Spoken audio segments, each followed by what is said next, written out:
un arbre. Ça faisait pas 2 minutes que j'avais ouvert mon livre qu'un gardien de la Révolution m'a accordé. Je t'avais pourtant demandé de pas lire à l'extérieur. Il a exigé que je lui remette mon livre. Pourquoi m'avais-tu si tôt? J'étais à la cafétéria. Je voulais répondre au dernier message que Lydia m'avait envoyé. Ça faisait pas 2 minutes que j'avais sorti mon téléphone qu'un gardien de sécurité m'a apporté. Je t'avais demandé de pas l'utiliser à l'école. Il a exigé que je lui remette mon téléphone. Ne me dis pas que tu le tenais. Bien sûr, j'ai refusé. C'est mon livre. Oh non. Alors il m'a menacé avec son fusil entre mes deux yeux. Et m'a dit que les filles n'ont pas besoin de savoir lire, faire la cuisine et élever les enfants. Ne me dis pas que tu la tentais. C'est sûr que j'ai refusé. C'est mon téléphone. Alors il m'a mis un doigt entre mes deux yeux. Puis il m'a dit que les filles impertinentes comme moi travailleraient toute leur vie au salaire minimum. Alors je me suis levée d'un bond. Je lui ai donné le livre. Je suis revenue directement ici, sans regarder en arrière. Il t'a peut-être suivi. Il sait où tu demeures maintenant. Il pourrait revenir te harceler. C'est un livre très intéressant. Je pourrai jamais le finir. Alors je me suis levée d'un bond. Je lui ai donné mon téléphone, puis je suis revenue ici sans regarder en arrière. T'es parti sans avertir personne. Et maintenant, ils vont rappeler, il faudra encore rencontrer la directrice. J'avais une conversation vraiment intéressante avec Lydia. Je pourrais jamais la terminer. Nous voilà, désolé pour le retard. Avec tous ces barrages, on ne peut pas faire les 3 kilomètres qui nous séparent de l'école de Liane sans être contrôlé. Est-ce que vous êtes prêtes? Si on se dépêche, on va arriver avant la fermeture du marché. Il paraît qu'ils ont reçu du chocolat et des oranges. Désolée de vous décevoir, mais ici nous sommes en pleine crise. Ne me dis pas que t'avais encore fait les siennes. Je ferais mieux d'oublier mon chocolat. Et voilà. Désolée pour le retard. Avec tous ces travaux sur la route, impossible de faire les 3 kilomètres qui nous séparent de l'école de Louis sans être coincé dans le trafic. Est-ce que vous êtes prêts? Si on se dépêche, on va arriver avant la fermeture du Walmart. Aujourd'hui, c'est la journée à 50%. Je voudrais m'acheter mon jeu vidéo à moitié prix. Désolée de vous décevoir, mais ici, nous sommes en pleine crise. Ne me dis pas que maman a encore fait des siennes. Moi, je ferais mieux d'oublier mon jeu vidéo. Je voudrais tellement aller à l'école. Pour l'instant, c'est impossible. Pourquoi? Trop risqué. Mais je veux apprendre. Les gardiens de la Révolution l'interdit. Les filles ne peuvent plus aller à l'école. C'est injuste. Tu as la chance que ta mère soit allée à l'université et qu'elle puisse se donner des cours à la maison. Et je suis là, moi aussi. Je lui demande tout ce que j'apprends en classe. J'aimerais tellement plus aller à l'école. C'est bien que c'est impossible. Pourquoi? Pour réussir aujourd'hui, il faut être éduqué. Mais je sais même pas ce que je veux faire plus tard. De toute façon, la loi oblige les jeunes à aller à l'école jusqu'à l'âge de 16 ans. Mais la loi est injuste. Tu sais, t'as de la chance. Autrefois, peu de filles poursuivaient leurs études. Maintenant, elles sont majoritaires à l'université. Je suis là, moi aussi. Si t'as besoin d'aide pour tes devoirs, je peux t'aider. Bonjour, la petite famille. Oh, thérapie! Comme le pays de la lampe d'Aladin, j'apparais quand vous en avez besoin. Toujours de bienvenue chez nous.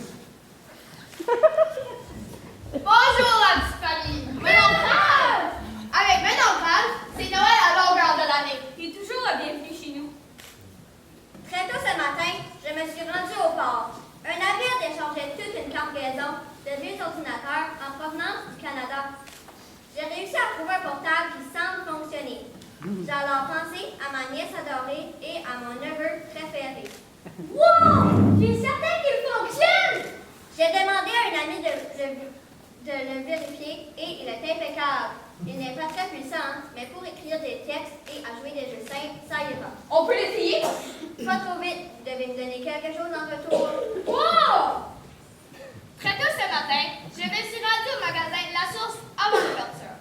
C'était aujourd'hui où se mettait en vente la toute dernière génération du nouveau iPad Pro. Je me suis donc procuré un pour moi, mais je suis passée à ma nièce adorée et à mon ami préféré. Wow! Est-ce qu'elle est prête à fonctionner? J'ai demandé à un ami de vous installer la toute dernière génération du système d'exploitation. C'est une machine ultra puissante. Vous pourrez jouer à des jeux sophistiqués et faire des montages vidéo comme des pros. On peut l'essayer? Pas trop vite, vous devez me donner quelque chose en retour. Quoi? Un bisou. Vraiment le genre pour une tablette. C'est le nec le petit ultra. Mais qu'est-ce que vous avez fait, l'ancien portable? Nous l'avons donné à un vieux marchand qui recycle les ordinateurs. Ainsi, il va peut-être pouvoir servir à quelqu'un d'autre. Quelqu'un qui est pas trop exigeant. Parfois, nos vieux portables sont vendus à des gens qui n'ont pas la chance, comme nous, de vivre dans des milieux privilégiés. On vit d'un monde rempli de possibilités. Faut bien en profiter. Je veux l'essayer maintenant. Il est vraiment lourd pour un portable. Ce n'est pas le nec plus ultra. Regardez, un instructeur est gravé sur le dessus. Amarin Dumoulin! On peut aussi lire son numéro de téléphone et son adresse courriel. Son prénom semble au mien. Je lui demande où elle demeure. Nos ordinateurs proviennent d'autres pays, à des gens qui ont la chance de vivre dans des milieux privilégiés. Un jour, la guerre se terminera et nous pourrons de nouveau profiter de conditions convenables. Je veux l'essayer maintenant. Merci, mon grand frère. Les enfants t'adorent. Ce sont mes seuls neveux et nièces. Il n'y a plus personne fait d'enfants aujourd'hui. Moi y compris. Faut bien que je fasse ma part. Tu dépenses sans compter. C'est plus raisonnable. J'ai de bons contacts. Je me font de bons prix. Maman m'inquiète. Rien ne semble intéressant à continuer à la chasse des jeux vidéo. Faut lui montrer à mes servir d'un ordinateur. Merci, mon grand frère. Les enfants t'adorent. Vous êtes la seule famille qui me reste. Tout le monde est mort ou parti à l'étranger. Il faut bien que je vous gâte un peu. Sois prudent, ne prends pas de risques pour nous. N'ayez pas peur, mes contacts sont fiables. Maman m'inquiète. Je crois qu'elle se sent un peu à l'étroit depuis qu'elle ne peut plus aller à l'école. Grâce à Internet, elle pourra voyager un peu. As-tu des nouvelles de la vieille tante Susanna? Elle sent très bonne. Elle a pu bénéficier à une boutique de traitement et son cancer envoie guérison. Quoi qu'on en dise, nous avons un système de santé efficace. Bon, tu restes avec nous pour le repas? Non, merci. J'ai une présentation à préparer pour demain matin. Je travaille beaucoup trop. Tu pourras revenir la semaine prochaine. Nous fêtons le début de la saison de ski. Bonne idée. J'apporterai une surprise. Apporte-nous la dernière version du jeu Call of Duty! Merci au lieu d'arrêter de demander. Merci, oncle Harald. Je t'aime beaucoup. Est-ce que tu as des nouvelles de la vieille tante du China? Elles ne sont pas très bonnes.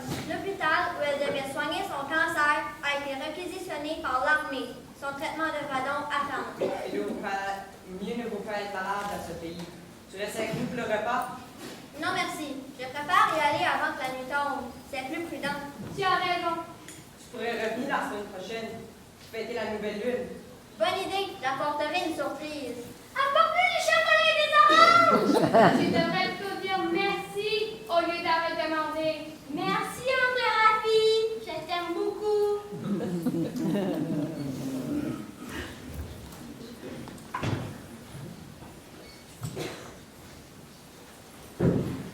Qu'est-ce que tu fais? Hier. Tu joues à un jeu? Ouais. Qu'est-ce que le but du jeu? Il faut couper les fruits sans toucher les bords. Est-ce que tu as eu le temps de terminer tes devoirs? Non. Je peux t'aider si tu veux. Je sais pas. Ah! Qu'est-ce qu'il y a? J'ai crappé une bombe. Est-ce que t'as pas d'oral à préparer? Oui, mais j'ai pas d'idée. Quel est le sujet? Il faut que je trouve un sujet d'actualité internationale. C'est quand même assez vaste comme domaine. Je vais choisir l'environnement. L'environnement, vraiment, ça me dit rien. C'est pour ça pour rechercher l'Internet. Je sais pas par où commencer. Je vais t'aider. Non, je suis capable de faire mes devoirs toute seule. Je peux donc te faire confiance? Oui, oui. Parfait. Qu'est-ce que tu fais? Rien. Qui sont les gens sur la photo? Je sais pas trop. C'est resté dans le portable. On dirait qu'ils ont oublié de tout effacer. Ah bon? Étrange. Je crois que c'est Mara et sa famille. Qui est Mara? La jeune fille à qui appartenait le portable. Qui te dit que c'est la jeune fille? C'est peut-être la mère? Je suis certaine que c'est la jeune fille. On la voit souvent. Elle aime prendre en photo. Ils sont quatre. Comme nous. Ils ont l'air de s'amuser. Ils se baignent dans une piscine et ils s'arrosent avec des fusils. S'ils connaissaient la guerre, ils ne joueraient pas avec des fusils. Dire que l'eau est rationnée ici, alors que là-bas, il la gaspille. Je n'aime pas cette photo. Tu devrais la détruire. Non, moi je les aime. Ça me laisse espérer. Ça me laisse voir qu'il y a un monde meilleur quelque part. Ces gens seraient sûrement fâchés s'ils savaient qu'on fouille dans leur vie privée. Je crois plutôt que c'est un message. Comme une bouteille à la mer. Ils ont autant besoin de nous qu'on a besoin d'eux. De quoi ces gens pourraient-ils avoir besoin?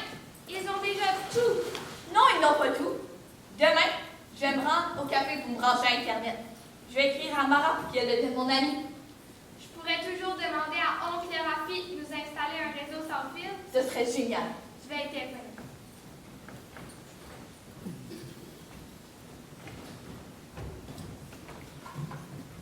C'est mon tour d'avoir le portable. Non. Pourquoi non? Tu le gardes comme ton trésor. Ton précieux, tu peux jamais y toucher. J'écris à une amie. Tu les vois tous les jours à l'école, tes amis. Pas celle-là. Elle est de l'autre côté de la planète. De l'autre côté de la planète. Tu l'as rencontrée où? C'est elle qui m'a contacté. Alors ça, quand le tracé portable que je l'ai donné n'avait pas été effacé. Depuis, on correspond. C'est cool, hein? Ça veut dire qu'elle a vu les photos où je suis en bonnette avec ma tuque de lutin. Oncle Aloïs, tu t'en mets la tablette. L'oncle Al va arriver d'une minute à l'autre. Faut se préparer. Je le sais, mais il est toujours en retard de toute façon. Allez, on ne discute pas. Je suis en train de faire mes devoirs. Tu vas sûrement pas m'en empêcher. Bon. Dis, papa, est-ce que tu sais c'est quoi une roquette? C'est un type de laitue, je crois. Je crois que tu veux plutôt parler de petits missiles qui sont lancés avec un lanceur qui ressemble à un bazooka. Probablement, oui. Est-ce que tu connais le roman Guerre et paix? Si ma mémoire est bonne, il s'agit d'un vieux roman russe. Une bonne brique. Disons que t'en poses des drôles de questions, toi, aujourd'hui. Je tentais de faire mon arabe. Tu devrais être content. Je suis content. Surpris même. Agréablement surpris. Mais qu'est-ce qui se passe ici? Vous n'êtes pas encore prêts? Je peux pas avoir la paix 2 minutes. C'est impossible de se concentrer ici. Mais c'est quoi cette manière? Madame la princesse a besoin de tranquillité pour travailler. La paix. Un si petit mot pour un si grand concept. Bonjour, la petite famille. Mélancolie! Je suis contente de vous revoir, mes petits cocos. Est-ce que tu nous as apporté une surprise? S'il te plaît. Ah oui. Attendez, je me rappelle. Il s'agit d'un DVD autographié de Dre. Wow! J'ai aussi la dernière version du jeu de Call of Duty. Pas croyable! Vraiment, ouais. Les gars, trop. Mais non, je peux pas savoir le plaisir que j'en retire. J'ai l'impression de retourner en mon enfance. Ce n'est pas tout. J'ai aussi des billets pour une loge au titan ce soir. Wow! Faudrait partir immédiatement ce qu'on va arriver à temps. Mais le souper? On le mangera demain, t'imagines? Une loge. C'est pratiquement impossible de s'en procurer. En profiter. C'est mon tour d'avoir le portable. Non? Quoi non? Tu le gardes une pieuvre qui entoure sa proie. Depuis que l'oncle Rafi nous a installé des réseaux sans fil, ça ne peut jamais y toucher. J'ai écrit à une amie. Une amie, toi, Ouais? Elle habite de l'autre côté de la planète. de l'autre côté de la planète, tu l'as rencontrée où? C'est la jeune fille à qui appartenait le portable. Je lui ai écrit et depuis on correspond. C'est dingue, non? Tu pourrais lui demander qu'elle nous fasse parvenir du chocolat et des oranges. Tara, Yann, fermez le portable. Je sais, oncle Rafi s'en vient. Mais il est toujours en retard de toute façon. Écoutez-moi. Les forces gouvernementales s'apprêtent à envahir la ville. Il faut partir. Est-ce qu'ils vont gagner, papa? Est-ce qu'ils vont enfin chasser les gardiens de la Révolution? Je l'espère, mais pour l'instant, il faut se réfugier en usure. Ça va devenir un vrai champ de bataille ici. Papa, est-ce que tu sais c'est qui? Drake. Tara, lâche le satanique portable. C'est le premier ministre du Canada, je crois. Mais non, le premier ministre du Canada, c'est Justin Trudeau. Puis, est-ce que tu savais qu'au Canada, un billet pour un match de sport coûte l'équivalent de ce que gagne une famille d'ici en une semaine?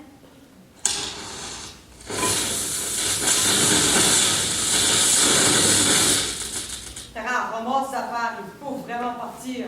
La voisine vient de me prévenir. Oncle Rafi est arrêté. Quoi? Les gardiens de la Révolution l'ont amené pour l'interroger. Ils l'accusent d'avoir collaboré avec les forces gouvernementales. Non! Oncle Rafi! Ils vont le torturer, le jeter en prison, puis on ne le reverra plus jamais. Ne vous inquiétez pas. Oncle Rafi a plus un tour dans son sac. Il va s'en sortir. J'ai peur, Peter. Mais est-ce que je peux avoir la paix 2 minutes? Impossible de se concentrer. As-tu vraiment conscience de la portée de tes mots? Tu veux avoir la paix alors que nous sommes en pleine guerre? Oncle Rafi a été arrêté et tu ne penses qu'à ta petite personne. Désolée, maman, je t'avais pas entendu. Qu'est-ce qui se passe? Enfin, tu reviens sur Terre. Les combats s'approchent. Il faut partir. On n'apporte pas d'ordinateur. Je partirai pas sans lui. Il est trop lourd. Mieux vaut apporter de la nourriture. Non? Lâchez dans le mur. bonne idée. C'est bon, je vais te cacher. Mais qu'est-ce que tu fais? J'écris à Mara que je vais m'absenter. Le temps presse! Elle doit savoir, sinon elle va s'inquiéter. Hey! Nos vies sont en danger. Allez, on se dépêche.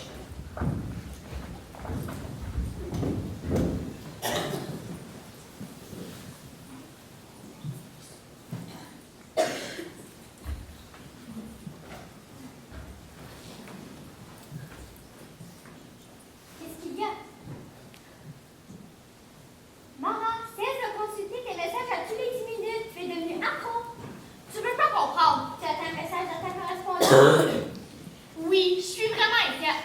Ça fait 6 jours qu'elle m'a pas répondu. Il y a peut-être un problème des réseaux, d'un pays en gaz. Tu connais des coupures. Oui, mais son dernier message était vraiment inquiétant. Nous devons partir. Le bruit des bombes se rapproche. Et plus rien. Néant. Je comprends que tu sois inquiète, mais tu n'es que rien. Il est là-bas et tu es ici. Justement, je me sens tellement impuissante. Prends ça toi, car n'oublie pas que tu as un oral à préparer pour dans 2 jours. Mais pour mon oral, j'ai besoin de savoir. Mon sujet, c'est elle. C'est Tara. Et si on faisait une activité pour nous changer les idées? Non, merci. Il n'y a rien qui me tente. Même pas un repas à ton restaurant préféré? 7,48?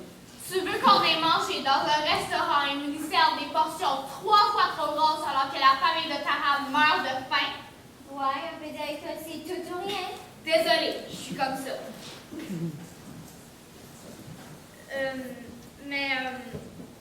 Si jamais t'as envie de sortir, on pourrait aller dans une bouquinerie. Une bouquinerie? Quoi?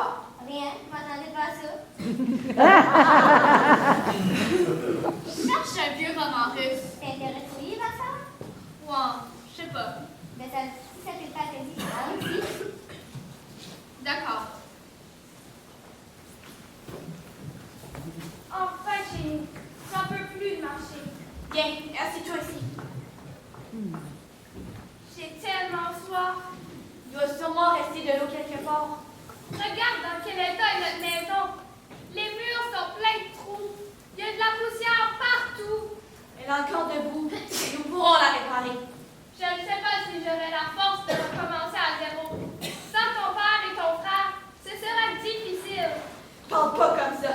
Ils vont revenir. Comment peux-tu en être certaine? Je sais, c'est tout. Moi, depuis que nous avons été séparés, j'ai un mauvais pressentiment.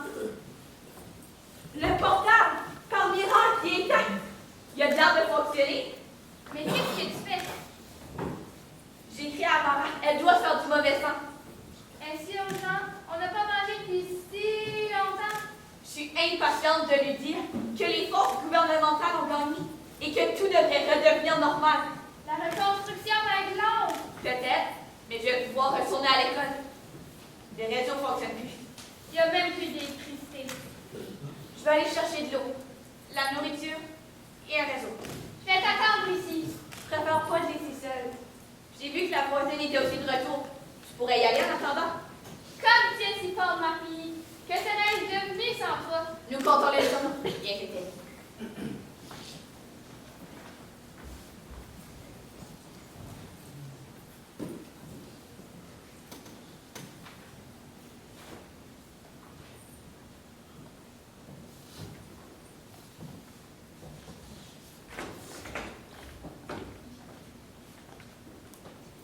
Pour ma présentation orale, j'aimerais vous parler de mon amie Tara, qui vit dans un pays en guerre. Pour ma première journée à l'école depuis longtemps, je tenais à vous parler de mon amie Mara, qui vit dans un pays où règne la paix. Avant de connaître mon amie, je croyais que la guerre existait juste dans les films, les jeux vidéo ou aux nouvelles. Avant de connaître mon amie, j'avais l'impression que l'Amérique, pris dans leur folie consommatrice, nous avait abandonnés. Par un étrange concours de circonstances, Tara a reçu en cadeau notre ancien portable, dont les données n'avaient pas été effacées. Par un étrange concours de circonstances, j'ai eu accès à ses photos, à ses messages, à une partie de sa vie intime. Elle m'a contacté et nous avons débuté une longue correspondance. Au début, je la percevais comme une enfant trop gâtée, Au début, j'avais vraiment l'impression qu'elle nous jugeait. mais je me suis quand même reconnue à travers elle. Dans le fond, elle me ressemble beaucoup. Comme moi, elle est très déterminée. Comme moi, elle est très émotive. Elle change souvent brusquement d'idée. Sa famille fait penser à la mienne. Ils sont 4. Elle, son frère et ses 2 parents. Elle a même un oncle sympathique qui les garde beaucoup.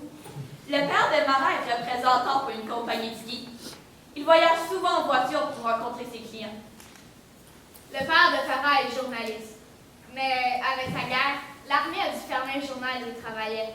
La mère de Mara, comme beaucoup de gens là-bas, est à l'emploi du gouvernement. Elle répond à des appels téléphoniques. La mère de Tara est biologiste. Elle terminait ses études pour obtenir son doctorat quand les gardiens de la Révolution ont forcé toutes les femmes à rester à la maison. Ils ont l'air très heureux. Leurs petits ennuis quotidiens sont rien comparés à nos problèmes. Ils vivent constamment dans la peur, l'angoisse, sans jamais savoir si on a assez à boire ou à manger. Dans les moments difficiles, ça m'a beaucoup aidé de savoir que j'avais une amie au loin qui pensait à moi. Tara et sa famille ont dû fuir la ville. Son père et son frère ont été interceptés par les gardiens de la Révolution. On les a forcés à prendre les armes, à combattre. Je suis très heureuse que mon père et mon frère soient revenus sains et saufs. Une balle perdue a ricoché sur l'épaule de mon père, mais il s'en sort avec une grosse égratignure. Le frère de Tara a été traumatisé par le vacarme des combats. Depuis, il fait des cauchemars à toutes les nuits. Quant à mon oncle Rafi, il a été torturé en prison, mais délivré à temps par les forces gouvernementales. Il se remet tranquillement de ses blessures. C'était difficile pour moi de suivre leur histoire folle sans jamais pouvoir intervenir. On ne peut pas envoyer de la nourriture par la poste, mais j'ai trouvé ce qui ferait plaisir à mon ami. Il ne nous restait presque plus rien. Tous mes objets personnels avaient été détruits. C'est alors que j'ai reçu un paquet, un cadeau de mon ami. C'était le livre que je n'avais pas pu terminer. Guerre et paix, de Léon Tolstoï. Cela m'a redonné espoir. Je sais maintenant ce que je veux faire dans la vie. Je veux devenir enseignante, car l'éducation est la meilleure arme contre la guerre. Je sais maintenant ce que je veux faire dans la vie. Je vais être coopérante humanitaire, pour qu'on puisse vivre dans un monde plus juste. Je n'ai jamais vu mon ami, mais je sais que ce jour viendra. Dans quelques années, nous nous donnerons rendez-vous à quelque part. Je la reconnaîtrai du premier coup d'œil. Je lui sourirai longuement, Je ferai quelques pas vers elle. je lui ouvrirai mes bras, Et comme des sœurs, nous nous serrerons